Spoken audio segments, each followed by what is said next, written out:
السلام علیکم ورحمت الله وبرکاتو. ټولو پښتنو ته دواګانې سلامونه. او زمونږ د لیډرشپ کمزوري او ناکیسي تاسو دې ځای کې وګورئ چې په پښتونخوا کې جلسه کوي. پښتونخوا کې خو په 100% کې 90% عوام چې د عمران خان سره دي، عمران خان ته ولاړ دي. دی راځي په پښتونخوا کې جلسه کوي، په صوابای کې په 5 اگست باندې جلسه را. تاسو لاړ شئ، دا جلسه تاسو پنجاب کې وکړئ، اسلام آباد کې وکړئ. خدا زمونږ د لیډرشپ غټه کمزوري ده چې دا نران نه دي، دې ته نران نشي ویلی. شیر افضل دپاره نه قانون نه دپې وي، هغه پرې دوره سخت ولاتو کې کنونشن یې کړی وي او ټولې سخت شیر افضل تېرې کړې چې کله په پی ټي آی باندې راته راله، په پښتونخوا کې حکومت راغی، شیر افضل یې سیټ ته کو.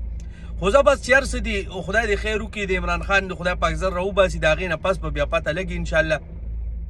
چې هر څه دي موږ به دې خبر ته سوچ کوو چې عمران خان صاحب ویلي چې جلسه یې په صوابای کې وشي، نو تاسو ټولو ته درخواست ده چې روخه په ګڼ تعداد پکې یقین وکړئ، شرکت وکړئ او دمادم مس کلندر وکړئ چې بالکل یو ریکارډي جلسه چې دا لګړبک کې چې دی که نه چې دی حقا بکا چې دی وایي چې داسې دي وروره، دا دومره مخلوق د کوم ځای نه راغی چې دی کم ګراونډ کم ځای دی د جلسې دپاره منتخب کړی دی، نو چې په هغې کې ځای نه او انشاءالله تعالی چې پښتانه په عمران خان مین خلک دی، عمران خان سره ولاړ خلک دی، نو دا جلسه به کامیابوي. کنی ضرورت نشته په پښتونخوا کې جلسې ته، خو چې عمران خان ویلي دي نو انشاءالله چې په دې کې به ښه په ګڼ تعداد سره شرکت کوو.